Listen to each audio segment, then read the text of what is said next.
تازہ ترین ویڈیوز کے لیے چینل کو سبسکرائب کر کے بیل آئیکن اور آل نوٹیفیکیشن پر کلک کریں تاکہ آپ کو ملے ہر اپڈیٹ سب سے پہلے۔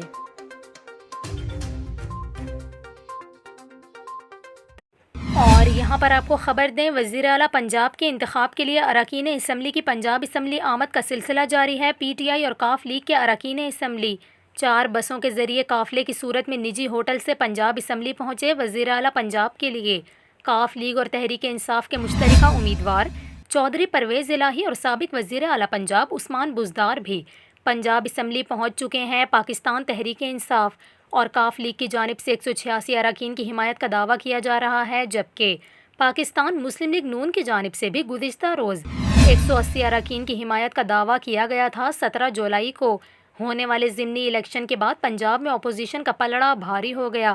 پی ٹی آئی کے 178 اور مسلم لیگ کاف کے 10 ارکان کو ملا کر اپوزیشن ارکان کی تعداد 188 ہو گئی ہے۔ ضمنی الیکشن میں 4 نشستوں پر کامیابی کے بعد مسلم لیگ نون کے پنجاب میں 168 ارکان ہو گئے ہیں۔ پیپلز پارٹی کے ساتھ آزاد امیدوار 3 اور راہ حق پارٹی کے 1 ووٹ کے ساتھ حکومتی اتحاد کے ارکان کی تعداد 179 بنتی ہے۔